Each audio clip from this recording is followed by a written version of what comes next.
The coast of California. In the north, a mountainous land of lonely cliffs, where brush and tree-covered hills slope toward fertile inland valleys and tumble steeply to the sea. Here, cold air rises from the chill waters flowing southward from Alaska, creating seasonal dense fogs that wrap the region in mystery. Reaching with silent white fingers through gaps in the hills, the fog pours like drifting smoke over highways.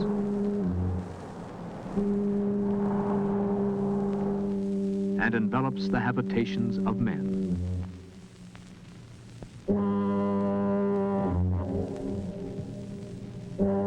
Swirling above the tide-ripped waters of the Golden Gate, the fog swallows the great bridge.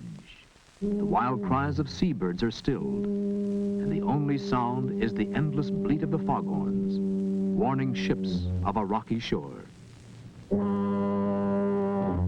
Eerie in its gray-white beauty, gleaming like snow in the sun, the fogs have tempered the climate of this land, conditioned its development, and perhaps even affected the character and vigor of its people. Here, beside the largest natural harbor in Western America, a city was built.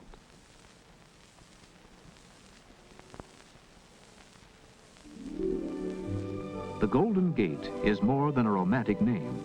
It is truly America's gateway to the Pacific, to Alaska, to Hawaii, and the islands beyond, to New Zealand, Australia, and the Far East.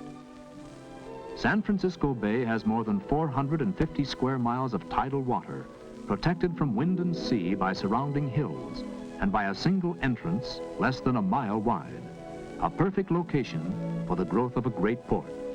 In 1776, a year after the first Spanish vessel entered the bay, Captain Juan Bautista de Anza arrived with fewer than 200 settlers. Here he built an adobe house, a part of which still stands in what is now the Presidio. A month later, the mission San Francisco de Asís was dedicated. Known as Mission Dolores, it served for many years in the work of the Franciscan Padres among the Indians and early settlers. The town had grown slowly, but in 1848, gold was discovered in California. The gold rush started a mass movement of people westward, and San Francisco became the Mecca, not only for fortune hunters, but for merchants and other substantial citizens.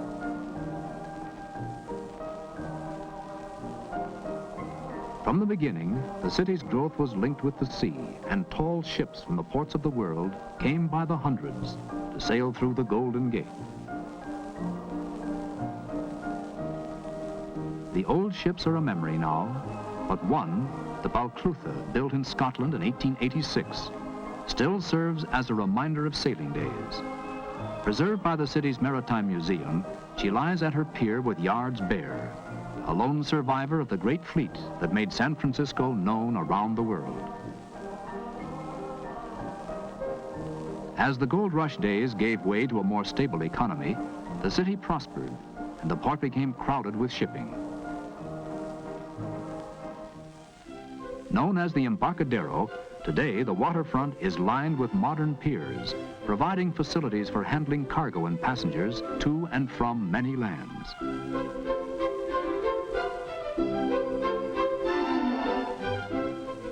In a region given largely to cattle raising, food was scarce and expensive in the early days. To meet this need, a fishing industry was soon established. The little basin at Fisherman's Wharf is still active today as the home port of a fleet of fishing boats that return each afternoon with fresh seafood. Salmon, herring, sole, and halibut are among the many varieties taken in the deep waters off the coast.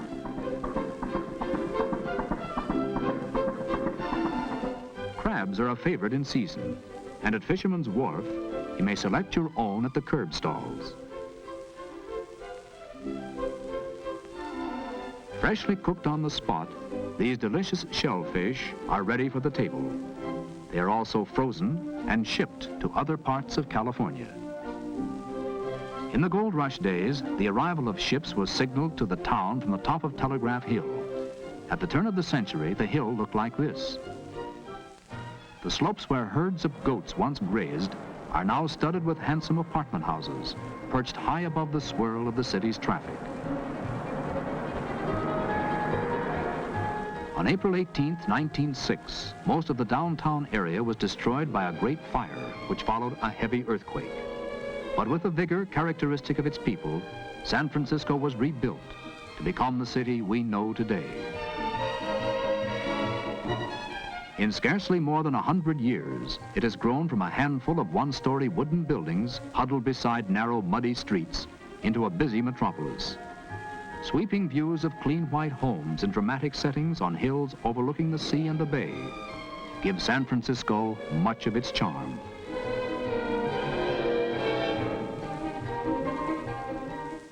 As the city grew, its residential architecture took distinctive forms, and in older sections, blocks of apartments like these are still common. Entrances, cornices, and the caps of columns were often elaborate.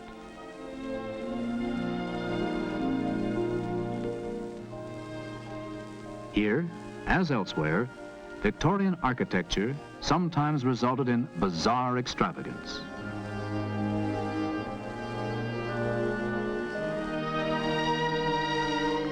But there was elegance, too, in beautiful doorways, carved window frames, and discreetly closed shutters.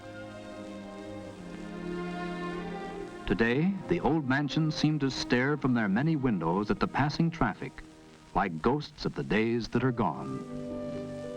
Like many Mediterranean towns, shaded byways and quiet streets reach up the hillsides, making European visitors feel at home in this American city. Hills like these are a challenge to pedestrian and motorist alike. Across town, steep Lombard Street twists down the side of Russian Hill like a writhing snake.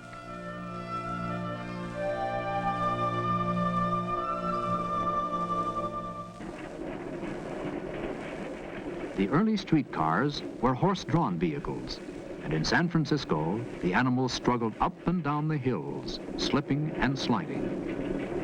In 1873, an inventive cable manufacturer named Andrew Halliday built the first cable car. People were skeptical of these mechanical contraptions pulled by invisible wires, and when trouble developed on the cable, the repair crews were often the subjects of sarcastic comment. Today, the antiquated cable cars are one of the city's best-known symbols, and occasionally, during civic celebrations, they are gaily decorated. To San Franciscans, they are more than a tourist attraction. They represent the romantic past in a world of change.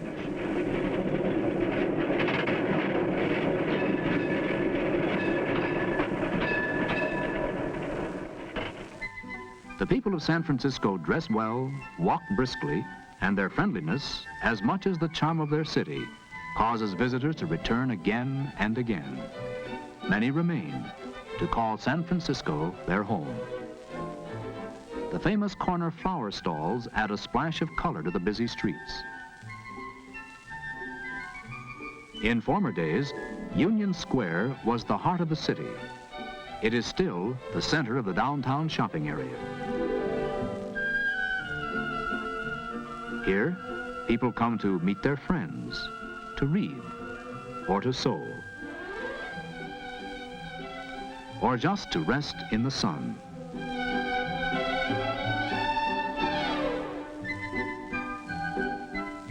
But the real proprietors of the square are the pigeons. They provide amusement for young and old, and are no respecters of persons at feeding time. In nearby Maiden Lane, models pose in the latest creations for the fashion magazines. San Francisco is a style center, and women come here from many other communities to shop. Of the world's cities, aside from Hong Kong and Singapore, San Francisco boasts the largest Chinese community outside of China itself. Once a district of crowded tenements overlooking a maze of narrow streets and back alleys, Chinatown was largely destroyed by the great earthquake and fire. It was rebuilt by the Chinese people themselves to become a mecca for tourists and a source of pride to the city. It is not only a place of exotic bazaars, fascinating shop windows, and strange restaurants. It is a community of hard-working citizens who have added substantially to the commercial importance of San Francisco. The Chinese first came here, like others, to seek their fortunes in the California gold camps. Later, until immigration was restricted, thousands came to labor in the building of the Western railroads.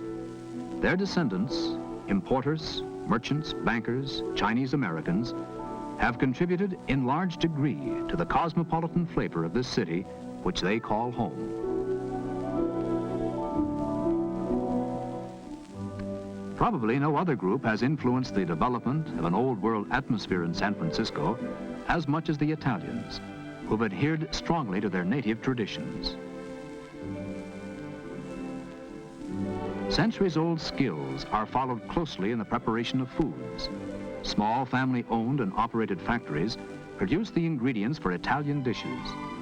These products are used not only in their homes and fine restaurants, but are exported to other cities as well.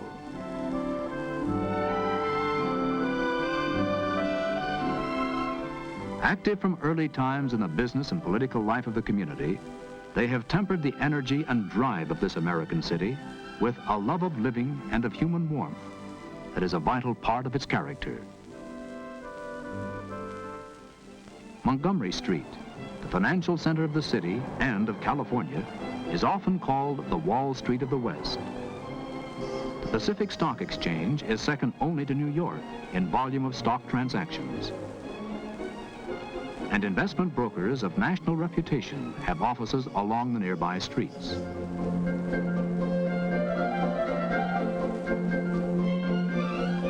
Old office buildings have given way to modern architecture, and the business vitality of San Francisco in recent years has brought radical changes to the city's skyline.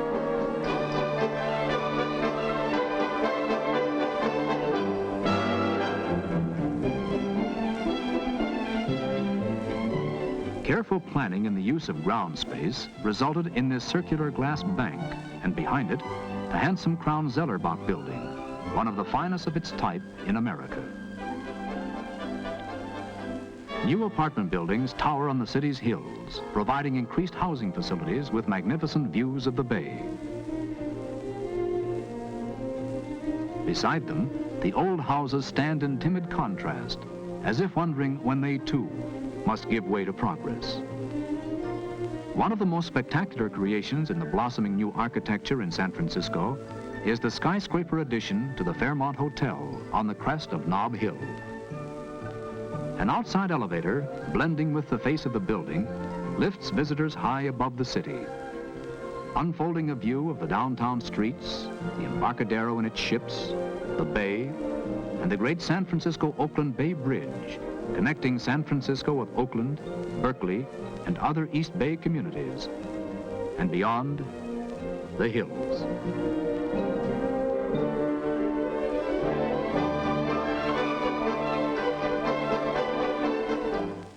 This great bridge spans 8 1/4 miles of water and is 12 miles long, including its approaches. More than 200,000 persons cross the bridge each day by automobile and bus. The expanded building program and planning for the future is possible because of San Francisco's varied commerce. By rail and truck, the products of industry and agriculture flow into the city. Its shipping and allied industries, built around San Francisco Bay, add to the city's importance as a center of trade. Spices from the Indies, coffee from Brazil and Colombia, teas from Ceylon, are processed and packed in San Francisco. Bananas from Central America are unloaded by modern conveyor belts from the refrigerated holds of ships especially designed for this cargo. Bulk cargoes, such as grain, are also handled by a conveyor system. More than 500 tons per hour can be loaded aboard ship at the San Francisco grain terminal. This cargo of safflower seed, grown in California's San Joaquin Valley, is bound for Japan.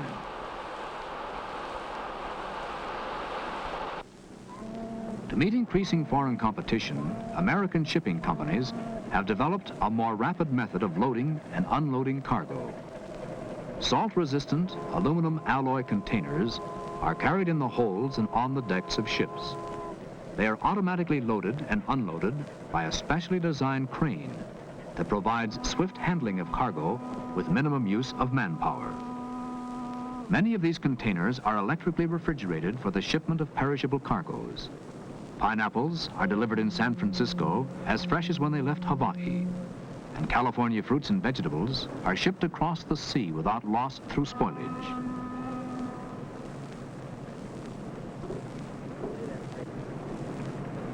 In the container yard, giant straddle carriers move over the containers, lift them from the trailer, and stack them in position. Here they await the trucks that will haul them to their destination.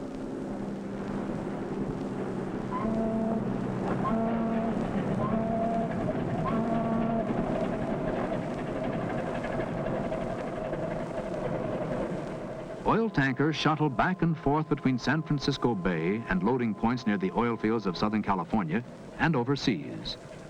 Crude oil is pumped from ship to shore at the refinery, and refined petroleum products are reloaded for shipment up and down the coast and to foreign markets.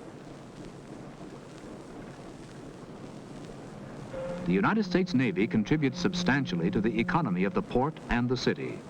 In addition to naval personnel, thousands of civilians are employed at the Hunters Point Naval Shipyard, where vessels of many types are built, serviced, overhauled, and repaired. The tugboats are the workhorses of the bay. On the move day and night, these powerful little vessels are essential to the coming and going of ships in any port.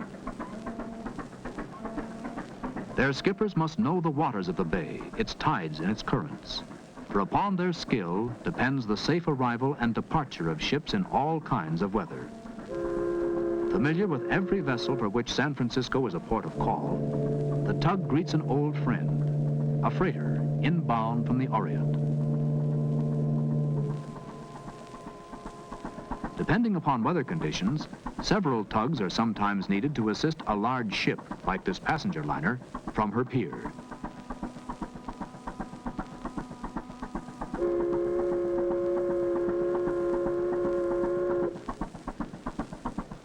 Her job done, the little craft moves off to return to other tasks, with a farewell salute as the liner heads for the Golden Gate and the open sea.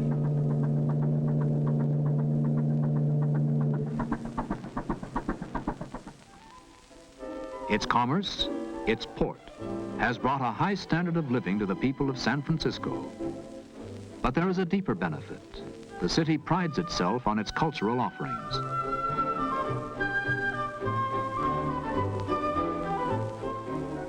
The enjoyment of its museums, its floral gardens, and its beautiful parks, such as world-famed Golden Gate Park, is almost a way of life for its citizens.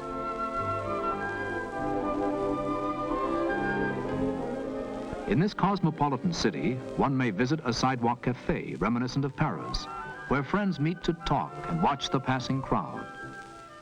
Or an exotic restaurant where some of the customs as well as the foods of other lands can be experienced and enjoyed. Many residents frequently lunch at a noted hotel where gourmet meals are served on a sunny terrace overlooking the bay. The education of its young, the citizens of tomorrow, has always been of vital concern to its people.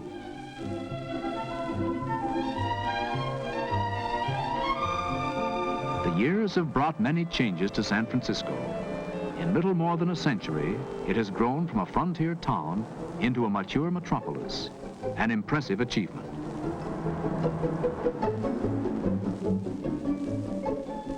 In addition to the trade that flows through its port, industry too has played an important role in its development. Factories of many kinds provide employment for the increasing population of the Bay Area and add their share to the export of merchandise to markets overseas.